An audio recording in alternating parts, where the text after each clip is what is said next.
Before we start, I must address the controversy. I goofed up. Last episode, I claimed it was no 750, but Dancer is a Team 750 job. I actually haven't used the official Fiesta channels for years, and I rarely check the rules. It's all up here in my brain. When I do a Fiesta run, I just set up the polls in a generic randomizer. So, let's just pretend last run was a natural volcano run. No 750 wasn't even in the thumbnail anyways. With that embarrassment out of the way, let's talk about this run. This is Fiesta run number 4. I'm playing with the Meteor, 5th job, and the rare Forbidden modifier. Since this is the Game Boy Advance version, which I haven't played in like over a decade, the extra job modifier is getting thrown in too. Why not? Meteor is simple. It's truly random job selection. Your jobs can come from any crystal at any time.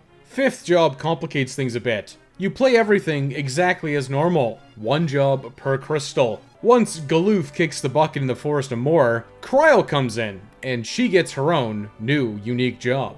Your 4th job is completely replaced by Cryle's new 5th job. Extra jobs is exclusive to the GBA and deprecated Matrix software versions. Once you collect all of the sealed weapons from Kuza, you get access to the sealed temple and the bonus jobs. Just like with Cryle's 5th job, when you pull that extra job, it replaces one of your existing jobs. That job, along with any and all learned abilities, are removed from use in exactly the same way as 5th job. So yeah, this is not entirely a 4-job Fiesta. I'll be seeing 6 jobs throughout the run because of the modifiers, but there will only ever be 4 active at a time. Except the last modifier is Forbidden. Once you step into the interdimensional rift, one of your jobs is randomly deleted, along with all of its abilities. You'll be stuck with 3 jobs and their abilities for the rest of the run, which means you'll be using a duplicate job, just like the beginnings of the run. The beginnings, just like here at the Wind Crystal! The first job. It could be anything. Unironically, 4 freelancers would be better, but I just did a run jobless for most of World 1.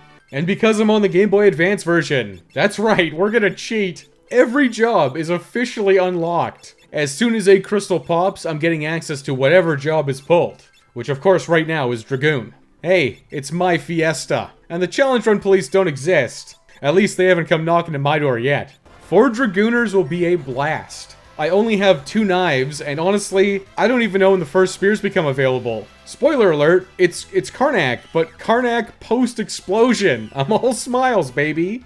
At least, 4 Dragoons jumping are better than 1, right? That's just some standard SJC info.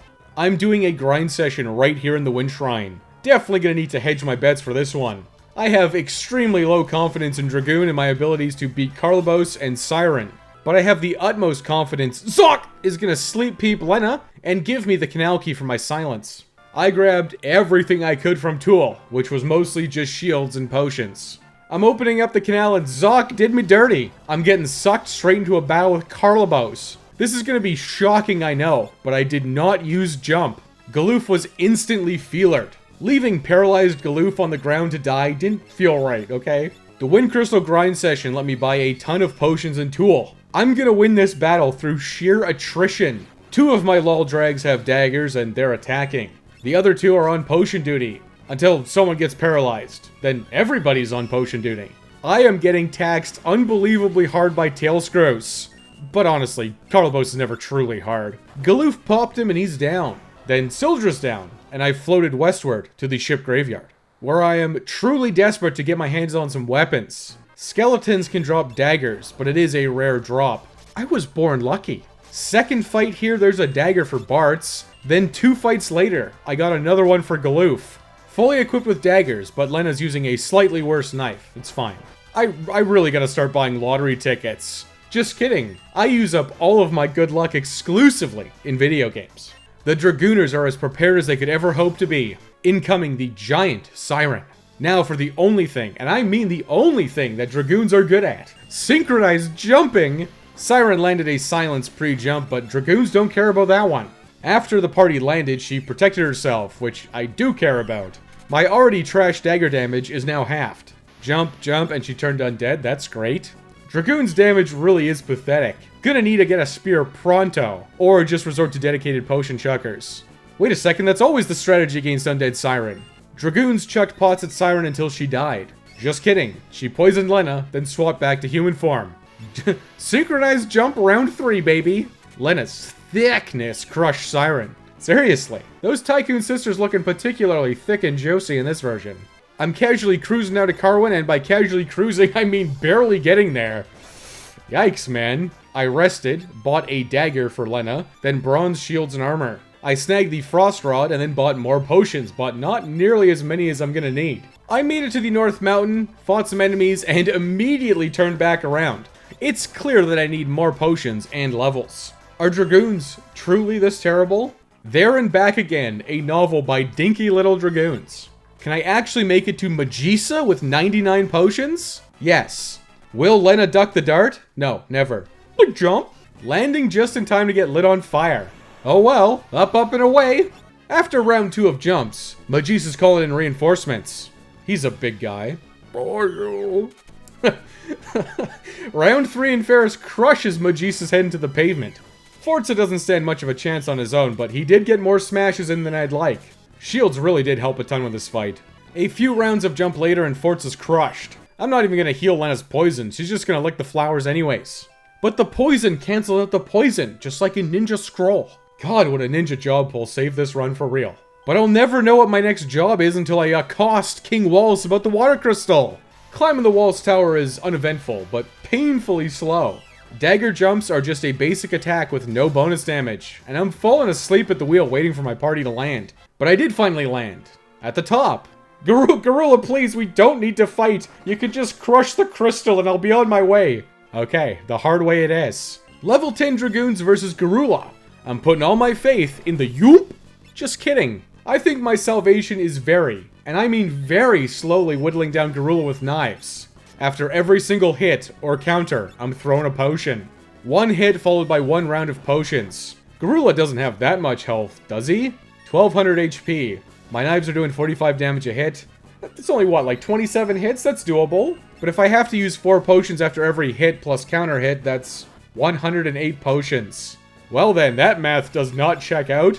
Thank God Dragoons have shields, right guys? So why am I not using jump? Well, the damage is exactly the same as physically attacking, and the first guy who lands is gonna get smacked around by counters. I just figured that staying on the ground was a better use of my time. Which clearly it was, because somehow I managed to beat Garula. Yeah, I burned through almost 99 potions, but I've successfully made it to the water crystal. In Meteor mode, the water crystal job could be anything, except Dragoon. No duplicates, thank God. The water crystal is never letting me down. It gave me Berserker when I needed damage most. Black Mage in my upgrade run. Mystic Knight when I was completely jobless, and now, the mighty Blue Mage is mine. Blue Mage is a massive boon here. It's just straight up better than Dragoon could ever hope to be.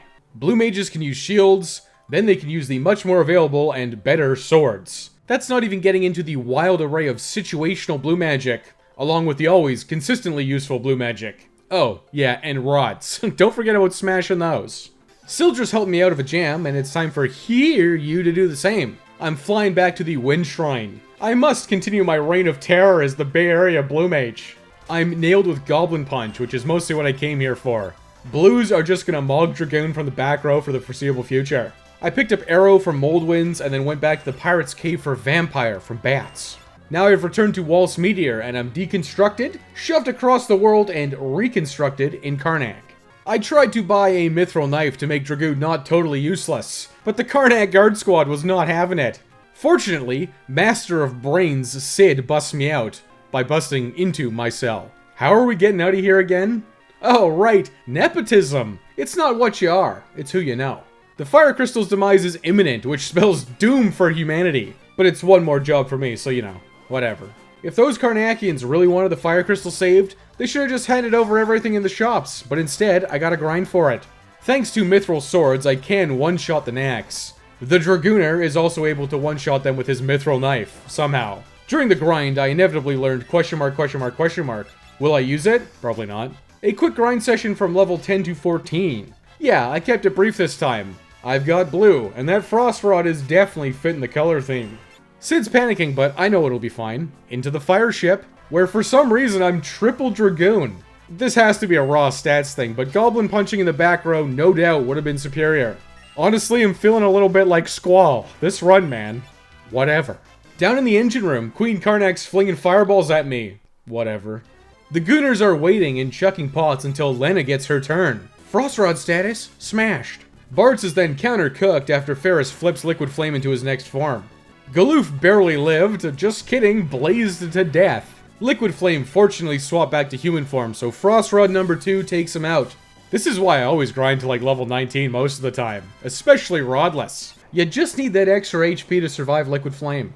Suze's coming in to stop the crystal from exploding. No, don't do that. Karnak is about to get blowed up, but there's always time for a quick snooze. Dancer, as always, is a potential pull. It's a 1 in 18 chance this time around, but I'm never passing up that ribbon in a Fiesta run. Mithril Knife Dragoons manage to cut through the battles relatively painlessly. Jump is just way too slow, so basic attack and Goblin Punch it is. Up the left side first, and I'm awarded with the worst enemy pattern. Nice, but I still got loads of time. The Elf Cape is mine. Then I ripped over to the right side and grabbed the Gauche. Unironically, my best weapon at the moment. I carved and Goblin Punched my way back to the entrance to face off against Iron Claw. I quickly nicked the Nax, then waited for his cool transformation sequence. Once Iron Claw nailed me with Death Claw, I started killing him slowly. But then he Death Clawed somebody else, so I panicked and smashed a Fire Rod. So much power in those Fire Rods, it took Karnak Castle with it. Those Fire Crystal Shards landed right here. Whatever jobs could they hold for me? Ranger's a nice pull, I'm happy with it, it's pretty good. But there's not a bow in sight, so Galoof's Guardian knifing it in the front row. Back inside Karnak, I can finally get a stupid spear for my Dragoon, finally.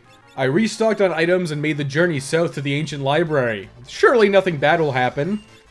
Joke's on you, I'm level 15. Every single time, like clockwork.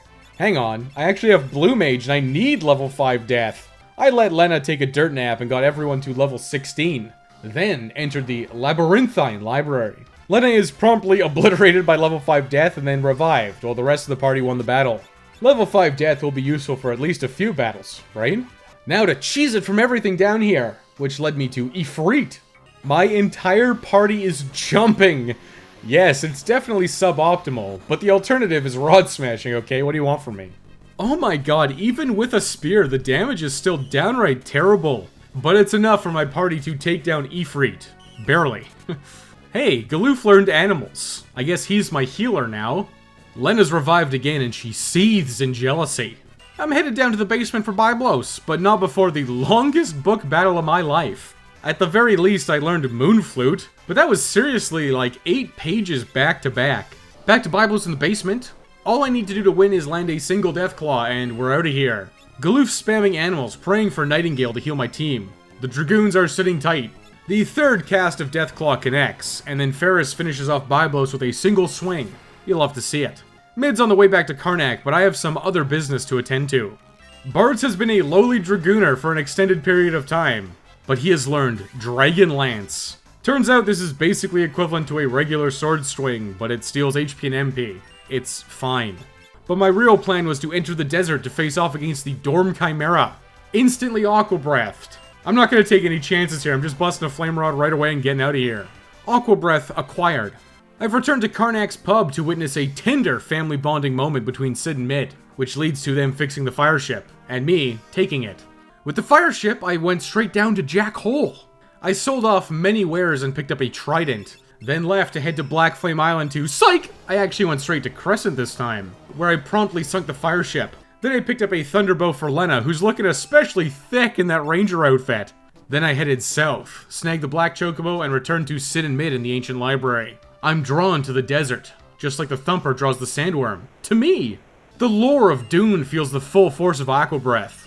M. Night Shyamalan's blasted with its one weakness, water. Just like those wacky aliens in Science. One basic boss down, then I'm heading down to Gone, where King Tycoon tricks me and I fall down. Really can't stand falling for those tricks. At the very least, the airship is here, so I'm taking it. But I'm forced to deal with the hop-on, Crayclaw.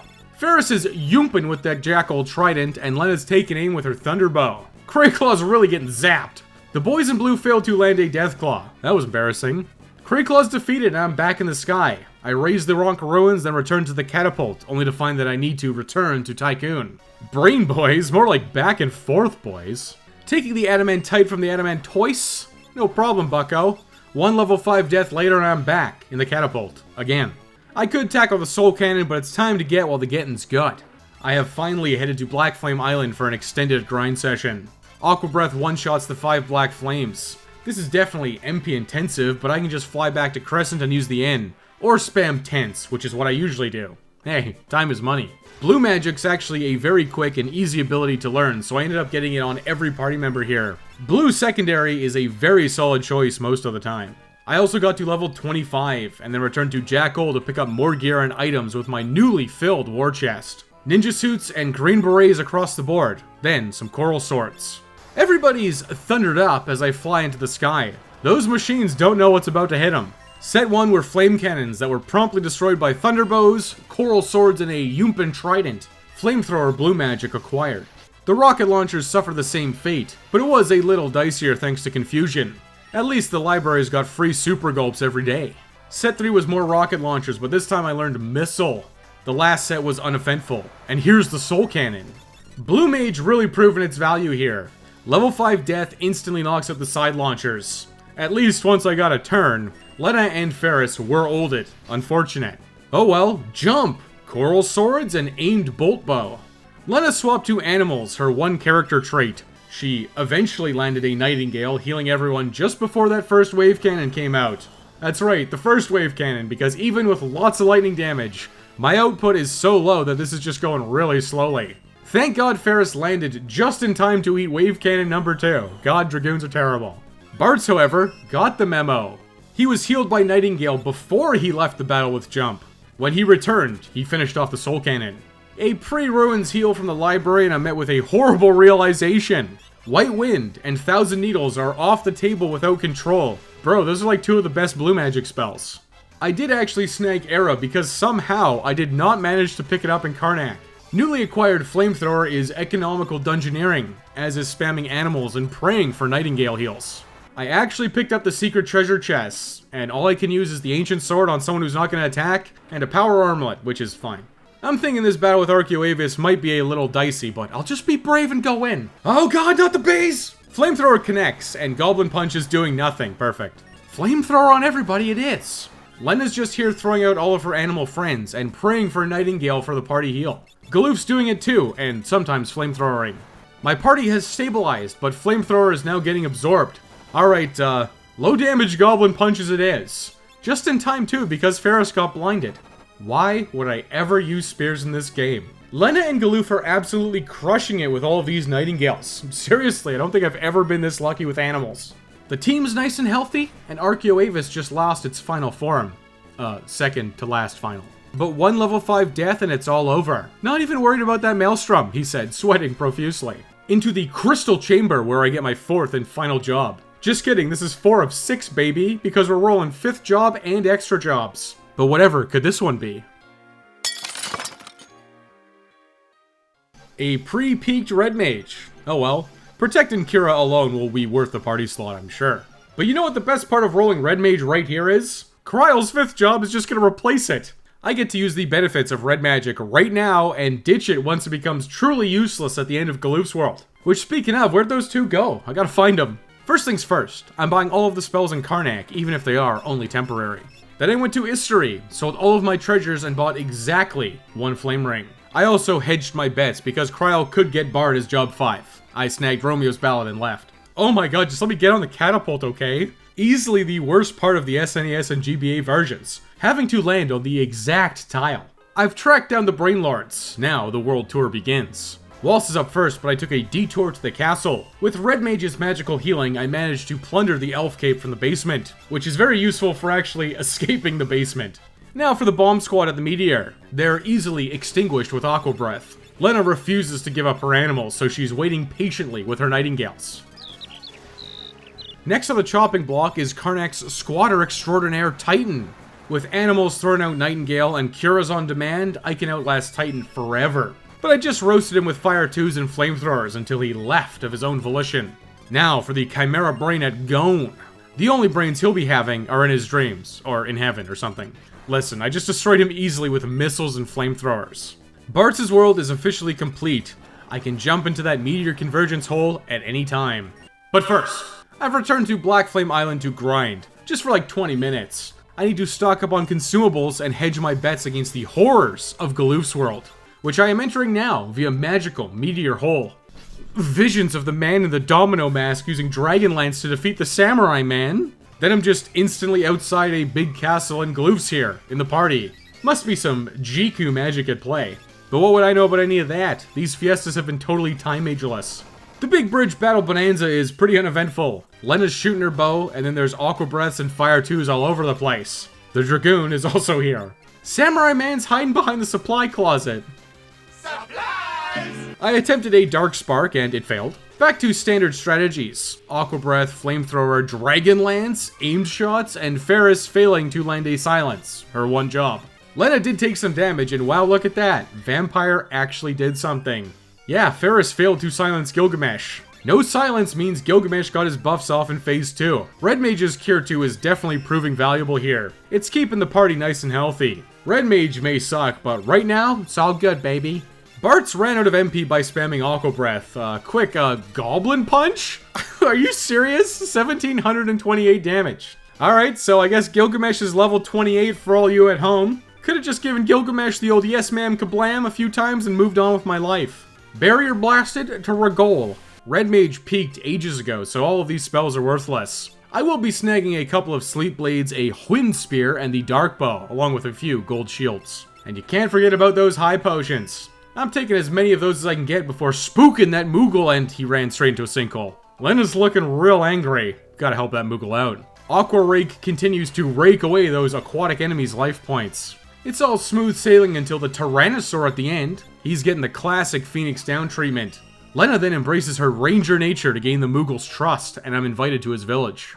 Chest status plundered for Elf Cave number 3 in the Dancing Dagger. Then, through Moogle telepathy and geriatric dragon flights, I've ended up in Castle Ball. The Winddrake's all tuckered out. He needs some of Drakenvale's special dragon grass to relax, but I feel the call of the basement. If you've got level 5 death, you may as well grind while the grinding's good. I stayed in Castle Ball's basement spamming level 5 death on the object arts until I mastered some of the more useful abilities. Mainly picking up Ranger's rapid fire on a couple of people. This only took like an hour. A perfect time to catch up on my programs. Hope that Winddrake's doing alright, because only now am I leaving to tackle Drakenvale. Only to be accosted by Kelgar and his Dawn Warrior lore lesson. I'm snorting creatine straight from the source with those werewolf boys. I'm snagging all of the strength gear and the new killer bow for my ranger. Then picking up a plethora of items before my summit attempt. Juiced up like this, Drakenvale's real simple. I've got pocket flamethrowers and rapid fire is doing like 1200 damage on single targets. But it turns out in the GBA version, the killer bow can still one-shot enemies even through rapid fire. Usually rapid fire shuts off weapon special effects. I'm thinking this weird nuance is exclusive to the killer bow, but you know, useful information for everybody to know. Of course, I snagged the Bone Mail and Hypno Crown. The Hypno Crown's got some magical powers, so it's given me a bit of a brain boost.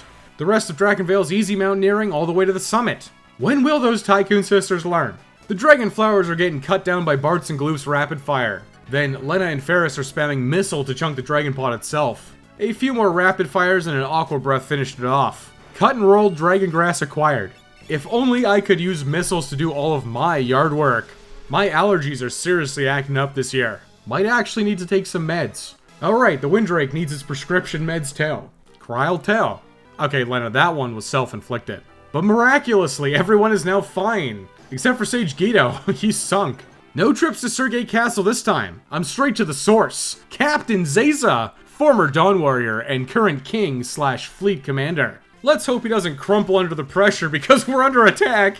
Gilgamesh again just keeps happening. Spamming rapid fire and cure.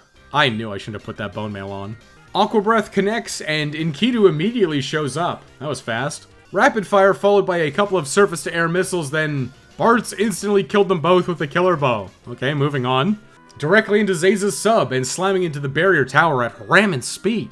My team's actually pretty strong, but I stayed in the barrier tower for a bit to grind exactly one reflect ring. That's mostly just to simplify Omniscient later. But on the way I plundered every single chest, including the trapped ones for the blood sword and the gold hairpin. The gold hairpin's a great get for blue. Spamming Aqua Breath is really draining my MP. Speaking of blue, everyone's back subbing it for Atmos at the top. Atmos promptly obliterated Lena with a comet. Listen, all I gotta do to crush Atmos is land a single Dark Spark, and then whoops, level divisible by 5, you dingus! Or should I say, deadgus. Zaza's a big old deadgus too, he got blowed up. The part of the game that I love to hate, but Blue Mage loves, Sage Guido's Cave. Down here, Metamorphs can transform into enchanted fans and cast Eruga. And they did. I really saw it, but it just never connected on my Blue Mage. Should I try again, or put learning on everyone to hedge my bets? Nah, I'm out of here, baby. Ripped the branch straight out of Sage Guido's shell and immediately headed to more. Grabbed the Ghost 2.0 and oh look, new air knives, which boost Eruga. I can still go back. No, never. One trip to Sage Guido's Cave per playthrough. I'll snag the Diamond Armor, full set, to reduce potential Thunder 3 damage from Extet though. Into the forest. Extet's ears must have been burning, because he's lit that forest on fire. Joke's on him, I'm taking my Aegis shield. Blue mages just can't stop winning. Oh, you thought the Dragoon would wear it? You're a funny guy. Waiting for those flames to finish, down below. Then into the Guardian Tree to face off against the Crystals. I'm putting all of my faith in Ranger Bartz. He has my one flame ring. I've got blue and red on protecting cure duty. Galoof is attempting to land Deathclaw, unsuccessfully. Bartz is just rapid firing with the killer bow and hoping for the best. Oh yeah, instantly killed the bottom crystal. Everyone's got protect on and they're in the back row so I can easily heal whatever comes my way. Bartz just needs to continue landing instant deaths with that killer bow. There's the fire crystal gone. Then the wind crystal in the back. One final crystal left, it's all hands on the damaged deck. The gang's spamming Goblin Punch, but Bartz really did all of the legwork here. Except Aqua Breath still came out. Whatever, free crystal fight. Exdeath didn't like that. He challenges Galoof to a duel. Okay, let's just call that one a draw. Unfortunately, Galoof succumbed to his injuries. He has passed away, and the Earth Crystal Job, Red Mage, dies with him.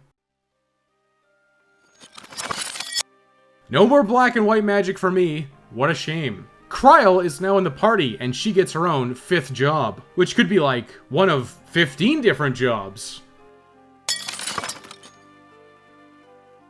Beast and Blue's friendship is transcending all worlds and playthroughs. Would have been useful to pull this pre-Ronka Ruins, but better late than never.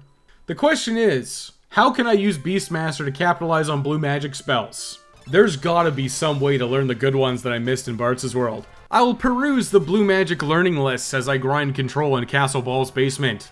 Hey, those object darns aren't gonna level 5 death themselves. I'll do the Cornago Gourd side quest too, why not? This one's really simple with my setup. Just control a Cornago, Deathclaw it, and capture. Easy peasy. Then you gotta hand over 10,000 gil and dinner to this old man and the Cornago Guard is mine. That will actually make using catch somewhat tolerable. But I'm guessing, like always, I just can't be bothered. More importantly, research acquired. I can get White Wind from Hellraisers in Castle Exdeath. I just gotta get into a battle with one of those red rabbits and nail it with control.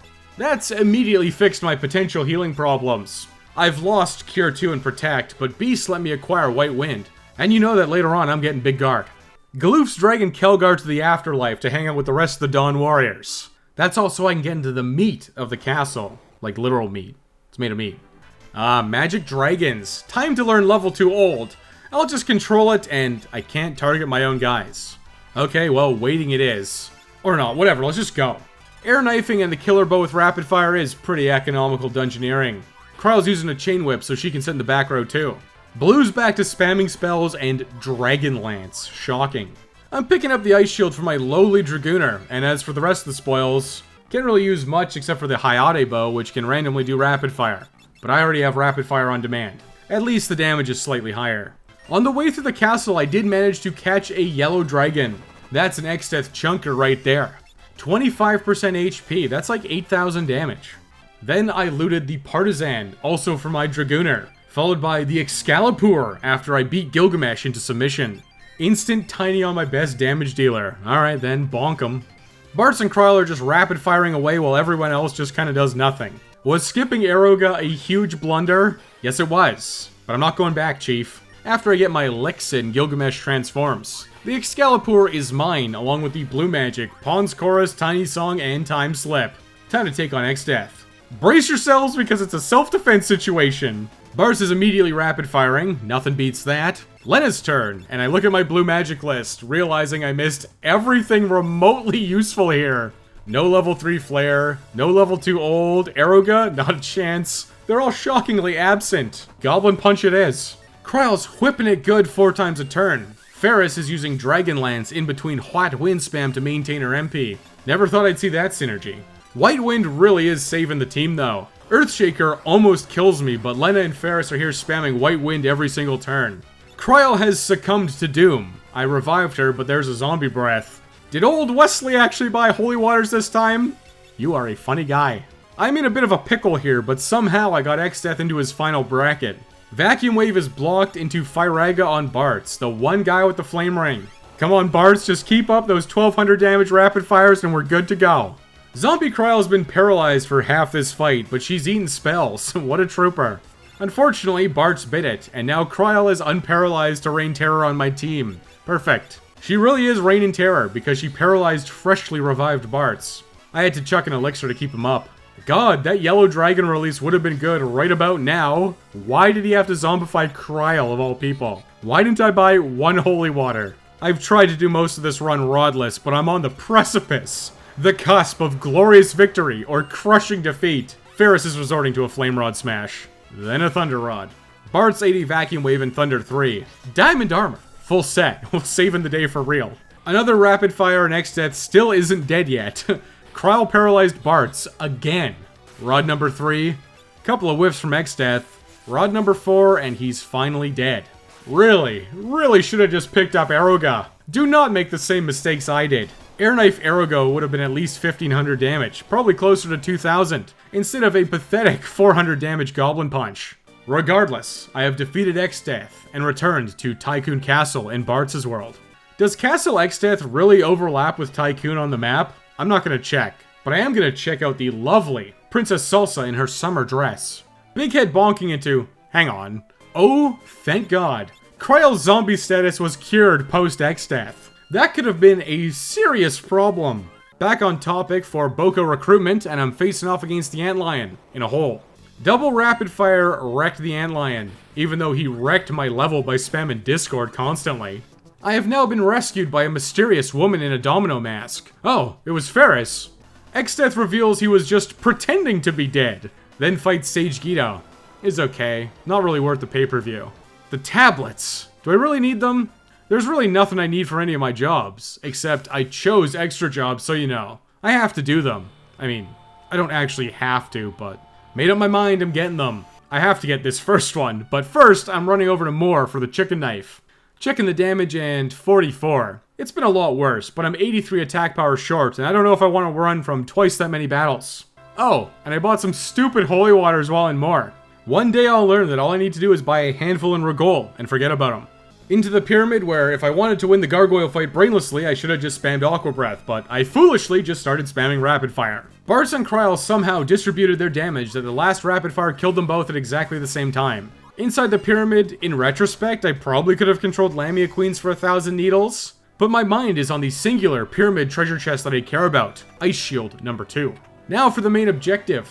I'm running from everything and getting my sweet buns to the top for tablet number 1. I've returned to the Guardian Tree, which feels a little cursed. Galoof got done in here, and now Lena's possessed? And X-Death's here, and he's sucking up the library. Rest in peace, sages and scholars. Sage Guido, you won't be missed. But there's a woman! Swarmer! Against Melusine, I'm enacting my master plan. Well, it's not really anything special or new. Rapid Fire has defense penetrating power on top of 100% accuracy and attacking 4 times in a row. Yeah, Rapid Fire's a pretty good ability. Melusine's getting bombarded with arrows and whip cracks all the way to next week. Ferris used Flame Rod boosted Flamethrower. She is technically weak to fire damage in this first barrier phase. Melusine did Barrier Shift, and I don't feel like figuring out her weakness, so Ferris is just going to spam White Wind while the gang continues to Rapid Fire. Alright, everyone's at full health, so I don't know, Goblin Punch? Oh my god. Well, Melusine's level 33, everybody. The more you know. Bizarre that perfect Goblin Punching levels happened twice. 8 times damage. Crazy. Lena's back in, and I'm getting back on the airship to witness X-Death ruining everything. Ah! Lix is gone. Tycoon Castle's gone. Bartz and the sisters are officially homeless. The initial merged world steps are always the same. Hunt down Boko, get on, ride to Kuza, drop off the tablet, and collect 3 sealed weapons. The Yoichi's bow is a huge get for the ranger. Beastmaster's picking up the Flame Lash. My final options are the Magus Rod for boosting my elemental attacks and the Assassin's Dagger. I'm picking the dagger. Right, Dragoon could have got the Holy Lance, but lol, Lamau even. X-Death has unleashed the Monsters of the Void, but I'm just gonna leave and continue my fun chocobo ride all the way to Istri Falls, where I pick up the hidden magic lamp. Then I rode Boko back to my airship and flew south to enter Phantom Village. The accessory shop has what I'm after. 2 pairs of Hermes sandals for 100,000 gil. Those are going on my rapid firers, Bartz and Kryle. Permanent haste with immunity to stop, slow, and paralyze. The single best accessory in the game. Thief knife acquired, not that I need any rare steals, thank God. And once this idiot moves, I freed the black chocobo, or at least once I catch him. Southbound to the North Desert, it's time to test out these new weapons. The Yoichi's bow and Flame Lash are pretty good. The Flame Lash less so with rapid fire because it'll never throw out a fire 3, but it's okay. Aqua Breath does bonus damage to desert enemies, but you know, it's still an early game spell. Really should have got Aeroga. I did a very brief grind session, it was only like a level. Then I left and got back on my airship because the best blue magic spell in the game calls. I'm hunting Stingrays. I tried the GBA quick save trick, but it didn't seem to work. Or maybe it did because Stingray was the second encounter. Stingray is controlled immediately into using Big Guard on my party. Then I'm slowly, and I mean slowly, whittling Stingray down with Goblin Punch. Big Guard is mine. Okay, now it's time for the real grind sesh. Almost entirely because Big Guard puts float on my party. That'll let me avoid the earthquakes from And King, which should make my grinding here slightly less painful. I mean, it's still pretty slow, let's be honest. Really regretting not picking up Aeroga. Alright, so grinding just wasn't going that well. I gained like 2 levels and decided to just move to the Island Shrine. Let's get this over with. In usual fashion, the next set of Gargoyle Guardians are a lot easier with the sealed weapons. I snagged the Beast Killer Whip for Kryle in the Island Shrine. It's 10 attack power less, but it's better versus Magic Beasts, so, you know, certain use cases. Now just straight to the bottom for the tablet, and Wendigo. Shell game, schmell game. I'm spamming rapid fire, just hit whatever you want. The haste from Hermes Sandals makes Bartz and Kryle twice as fast, which means they whiff twice as often, but who cares about that? As long as they're clipping HP off every so often, it's fine with me. Big Guard and White Wind keeping me healthy. I have double ice shields and a flame ring, so I could have just spammed Aqua Breath and negated or absorbed most of the frost counters. But I'm choosing to brainlessly rip through this fight. I did actually have my brain sucked out at one point. Wendigo eventually falls to rapid fire whiffs, but the Merged World tablet bosses are kind of a formality anyways. Wendigo has blessed me with Mind Blast. Without Aeroga, this is probably actually going to get some usage. I'm as shocked as you are. Tablet number 2 opens up the Fork Tower, which has 2 prongs. Coincidence? Let's find out. Bartz and Kryle are up the physical side, and the Tycoon Sisters are up the magical side. They're gonna have to share the one reflect ring. The towers are not very eventful as usual. I just ran from everything while plundering all of the chests. Force a habit. Hasted rapid fire in the back row? Yeah, Minotaur did not stand a chance. Kryle was relegated to high potion chucking duty, just to be safe. Now for Omniscient. Ferris has the reflect ring, gold hairpin, and a flame rod. Lena is here too, as moral support. They're both spamming Flamethrower, which apparently just kinda sucks now. Okay, so let's pray for another 8 times damage Goblin Punch? Nope. Lena put up Big Guard, which got reflected onto Omniscient. God, this fight's just going badly. Mind Blast has officially been determined to be my strongest option.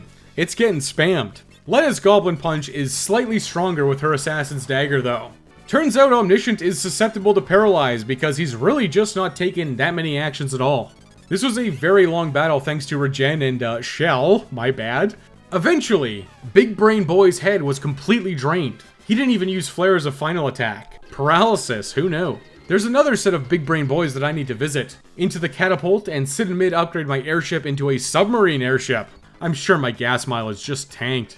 Straight down into the Undersea Trench, and Gargoyle Guardians number 3 are wasted by Rapid Fire and Aqua Breath, as usual. I did throw down a Mighty Guard for float. Now I just have to run from every enemy down here, or kill them. It's kind of whatever at this point. Yeah, running from battle is definitely better. Float lets me dodge the damaging lava floors. I painlessly press those switches to open up the tablet door. Oh no, not 3 evil little rift monsters. I'm rubbing that lamp 3 times. Mega Flare into Big Wave into Zantet, Sukin, and oh look at that, they're gone. Tablet 3 is mine, and I painlessly flew over the lava and recharged the lamp on the way out. One final tablet remains in History. The last Gargoyle Guardians get the same treatment as last time. Then History gets the Undersea Trench treatment of running past everything. Except History actually has some decent treasures. I snagged Reflect Ring number 2, that would have been useful a little while ago. Then the Artemis Bow, Rune Blade, and Enhancer Swords. Of course, the Aegis Shield at the bottom as well. Then it's dropping into the Tablet Room. Tablet 4 acquired, with no enemies at all. Oh, except Red Guy accosts me on the way out, but Leviathan's here to devour him whole. I'm just gonna let him enjoy his meal. Not a single reason to fight Leviathan this time. But there is a reason to drop off the 4 tablets now. I returned to Kuza, snagged the remaining legendary weapons, including the Holy Lance. Thank God all of those enemies that absorb Holy have dried up, right? Dragoon might actually do something with this. What's this? Something new? It's been so long since I've seen new content in 5. A rift has opened up underwater south of Phantom Village. I'm getting sucked in. More crystal shards? Gladiator, Oracle, and Cannoneer. Thank God this weirdo showed up to explain those things. Never would have figured that one out on my own. I've chosen to unlock the extra jobs, but it's the 4-job Fiesta, so one of them's gotta go. Beastmaster helped immensely by giving me access to White Wind and Big Guard, 2 of Blue Mage's best abilities. We will remember your sacrifice, friend. As for the GBA jobs, well, I pulled. Gladiator is the only Game Boy Advance job that I even attempted to use back in the day. It's got a cool mask and I was easily impressed as a child. Turns out they can use daggers, swords, bows, spears, knight swords, that's a win, axes, and shields too, seems pretty decent. But we've reached the classic problem with all of these GBA jobs. I've already got solutions to all of my problems with Rapid Fire and Blue Magic. All of these jobs just come in too late to really make a difference in your playthrough. But I'm gonna at least give it a go. My tablet tribulations have earned me some cash, so I returned to Phantom Village, where I picked up the final 2 pairs of Hermes sandals, and then immediately headed to the Rift. I'm getting sucked in! But more importantly is that in a forbidden run, the interdimensional Rift demands sacrifice. Oh wow, nothing of value was lost. My party actually improved immediately. I'm down to 3 jobs: Gladiator, Blue Mage, and Ranger. Gee, I wonder which one I'm gonna run duplicates of. I really do have no idea what Gladiator's actually capable of, so I returned to the North Desert to grind. For real this time. Well, I've got Rapid Fire and a Blood Sword on one of my Gladiators. My favorite strategy to use in Final Fantasy V. I'll see you guys in a little bit. Well, turns out that Gladiator is a pretty lengthy master, and it's not a particularly fast grinder either. I'm not gonna bother mastering it. It's definitely stronger and has better gear options than Dragoon and Beastmaster, so I'm not gonna complain though. I am now rapid firing to the end of this Fiesta. I stocked up on a few coral rings and Phantom, along with black garbs and crystal helmets. Then I entered the Rift, again, for real this time. All of those monsters, you're on borrowed time, buckos. But for every generic monster in here, no reason to fight it, I'm running to the end. Level 39 is going to be plenty with White Wind and Shell from Mighty Guard. Rapid firing knight swords and the strongest bows in the game is also pretty good. Who could have predicted that one? Inside the Rift, I did pick up a second blood sword, but I feel like the Excalibur and Defender are just better at smacking things around. Really glad that I'm a chronic chest plunderer.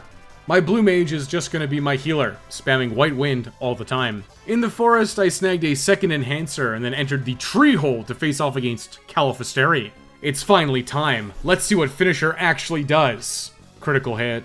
Critical hit. I mean, okay, surely there's more juice in there, right? Attempt failed? Alright, nuts to that now and forever. Everyone is back to spamming Rapid Fire, and I do mean everyone. Even back row Blue Mage Kryl. Califasteri is completely destroyed by hasted Rapid Fires. She olded one person. Moving on. There's actually still a lot of stuff absorbing holy damage, so the Excalibur's out for now and the Rune Axe is on? God bless Gladiator weapon diversity. The caves contain a coral ring, so I snatched that up before hitting up the save point. Omega's marching around. Come on, it wasn't even close. Oh, it's just a random battle. Where Gladiators finally learned long range. Wow, okay. Back row okay always is an ability. An ability that probably would have been better suited to like 10 hours ago, but alright. I entered the library, which features the Apanda Ambush. Mighty Guard followed by Rapid Fire spam. Bart's put on a Flame Tongue, and then Ferris finally tried Finisher out. Elemental Attack. 9,999 damage? Well, she's fire aligned, so surely that was just a fluke, right? Right? Nope. Turns out, if Finisher connects, it's always max damage, as long as the enemy doesn't absorb that element. That right there is a job ability that exists in this game, alright. Into the castle, I snagged the Thor's Hammer, then realized that axes and hammers are different weapon classes and Gladiator can't use it. Wouldn't want anything interfering with that super useful long-range ability that I just learned, would ya? Azumagia? Shouldn't be a problem. Rapid Fire will penetrate his high defenses, but there's always Finisher. I mean, it's a value proposition here. I could do a sure thing 4,500 versus 9,999, maybe. Huh. I've come to the realization that Gladiator is just a juiced up dancer. Wild. Well, well, well. Look who gained a single level waltzing through the sky. I dinged level 40 and here's level 5 death, killing everyone except Kryl. Who would have guessed that Black Flame grinding session post the Earth Crystal would have come into play? But Kryl's standing her ground. She's solo fighting Azumagia in a telepathic duel with Mind Blast. Okay, her level got halved with Dark Spark, get the gang back up. Lena immediately got olded, and then Bartz finished off Azumagia with Rapid Fire. Save point unlocked. But I'm not even gonna rest for Catastrophe because Kryl still got Float On from Big Guard. One Reflect Ring is all it takes to completely shut him down. Spam Gravity 100s all you like as I swing my swords. Free wins are truly the best wins. Now I can rest and save. Big smooch! And can Gladiator equip the Maneater? Gladiator's basically a juiced up dancer. No. Halicarnassus is once again a joke. After throwing a round of Maiden's Kisses thanks to Karurururu, Hasted Night Swords getting rapid fired cleaves through her HP. She actually did some attacks on the GBA version though, so that's something. Nothing that a couple of white winds couldn't fix though. Bartz finished her off with an elemental attack. Disgusting. Moving on to Twintania. I've equipped Coral Rings and I'm swapping to the Excalibur and Holy Lance to exploit this insane holy weakness. I throw on Mighty Guard followed by spamming Rapid Fire. Ferris is throwing down 8k damage a turn and Bartz is over 9,000. Who needs finisher? Lena's even chunking Twintania with her Artemis Bow for over 3,000 with just aim. Twintania's cooked. Into the Crystal Dimension for Gilgamesh. I actually put the Thief Knife on and attempted to mug him. It failed. It's okay, I've got double Aegis shields and an ice shield. I'm not crying about no lost Genji shields. Straight to Necrophobe. I'm touching his light and he's not going to stop me. I immediately threw out an elemental finisher and murked the first barrier. Followed by a big guard for Shell. We should be good now. White Wind keeps everyone healthy in between barrier nukes, while my gladiators are just sitting here, fishing for finishers. But I decided Rapid Fire was just more consistent at the moment, so I just started spamming that instead. White Wind with Shell kept everyone up easily. Eventually, all the barriers were dead. Necrophobe is weak to all elements, so that's a job for the Holy Lance and Excalibur again. A complete repeat of Twintania. Lena got murked by a Hurricane Fist combo. That's kinda dirty fighting, man. Oh well, Necrophobe really did get trashed by those holy weapons. Gilgamesh is here, and I actually stole the Genji armor. I can't believe I actually did it. Great job, Blind Lena. I knew you had it in ya. Gilgamesh gets blowed up. Let's finish this run, shall we? The Dawn Warriors are just already here to preemptively shut down any Void shenanigans. I'm just here to cut down a tree, man. Rapid fire time. Lena's throwing down Big Guard, and then resorting to aim shots. Kryl's my dedicated healer on nearly exclusive White Wind duty. She does get an occasional brain suck off, though. Holy weft. Oh my god, this fight's really a freebie. Oh, shouldn't have said anything. Kryl got White Hold. Obviously, my gladiators have the double Aegis shields. Phoenix down into Gold Needle, then rapid firing resumes. X-Death Phase 1 is dead before I can even get Big Guard back up on Kryl. The entire bestiary rolls onto the scene for Phase 2. Big Guard's up again just for funsies, followed by triple lamp reps. Mega Flare, Tsunami, and Delta Attack? Aw man. Good thing it barely scratched Bartz. No Petrify for you, my friend. One attack's all you're ever gonna get. Bye-bye. My strategy is adjusted now. I'm fishing for finishers to take out the Grand Cross part in the back. All efforts are going towards killing that one part. Lena and Kryl are keeping the team alive. Almagust comes out and it's double whiff and 700 damage on the girls. Nice try. White Wind can take care of that one easily. Shell really is insane in this game, so of course X-Death dispels it. What's another Big Guard between us friends? Hey, she's got the gold hairpin on. Back-to-back elemental attack. Only like 3 more to go and that part's toast. Another one. Into critical hit. At least finisher whiffs aren't nearly as frustrating as Dancer. 2 out of 3 ain't bad. The girls continue to work through the lamp charges. Vacuum Wave? Oh no! Oh wait, it got parried, idiot. Huh. Should my gladiators just be using main Gauches in the back row? Keep that in the back of the old brain bank there, Wesley. No more Grand Crosses thanks to that elemental attack, and here's Golem to protect me from more Vacuum Waves. This fight's truly in the bag. All I need to do is work down both parts together and finish them off back to back. I'm following the flowchart. Maintain big guard. Use white wind if damaged. Bards and Ferris are going back and forth fishing for elemental finishers. Once one max damage finisher lands, they swap targets. Surprising nobody. Doing 9,999 damage a turn tears through their HP bars. Unfortunately, Neo-Exdeath's final part gets a double turn. Double Vacuum Wave, which was, parried and blocked. No need for fishing now. 2 focused rapid fires later, and Neo-Exdeath, and this Fiesta series, is completed.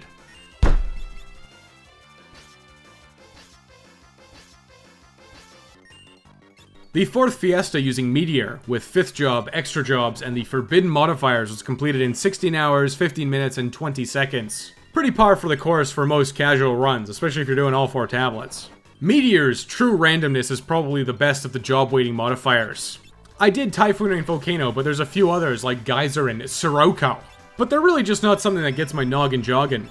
But doing a Meteor run on the GBA version with the cheat codes that unlock all the jobs, that's probably the single most interesting way to play the Fiesta. Those cheat codes mean you'll never be forced to go jobless. And you know what? It's your Fiesta and you should have fun with it. I am rapidly approaching been there, done that territory with Final Fantasy V, so anything that keeps it fresh is positive. 5th job is kind of interesting, but at the same time it feels a little pointless. You use the Earth Crystal job for such a small part of the game just for it to be replaced immediately. As a result, there's really no reason to invest in your 4th job pull at all, since it's just getting deleted. You've got job number 4 for what? The Bart's World Roundup, then the Big Bridge, Underwater Cave, Drakenvale, Barrier Tower, Sage Gito's Cave, and more forest? Galoof's World is always the shortest part of the game. 5th job is a bit of a gamble. You could roll into something bad from something good. It worked out this time because I got access to Red Mage's magic during a few tricky parts, but I could have done it without it. Swapping from Red Mage to Beastmaster really boosted my Blue Mage. White Wind and Big Guard were more than enough to justify that spot in the team. Once again, Beastmaster relegated to a Control Monkey. Not a single catch and release was used. I can't believe Exdeath zombified exactly Kryl before I could toss that yellow dragon. But despite having Beastmaster, I did actually neglect Blue pretty hard. I absolutely should have picked up Level 2 Old and Aeroga for Exdeath specifically. Would have simplified things a lot and gave me a massive power spike that would have lasted for the rest of the game. Spamming Aeroga is a very valid way to beat Neo-Exdeath. Unfortunately, I just got complacent because I knew I was going to get an advanced job, and that the advanced jobs would probably fix any potential problems. I have barely touched the advanced jobs, but if they're all as stupidly busted as Gladiator, extra jobs is just a win more modifier. Then Forbidden Deleted Dragoon, my undisputed worst job. That just gave me an extra Gladiator, which was a total free win. Forbidden could be a real drag on your run if you got unlucky, but you just gotta roll with the punches. If my channel has taught you anything, you know that no matter what happens, a simple high potion chucker can solve all your problems. That was a fun little series of Fiestas, but now it's time to take a siesta from the Fiesta. Except for my Blessed Buster boys.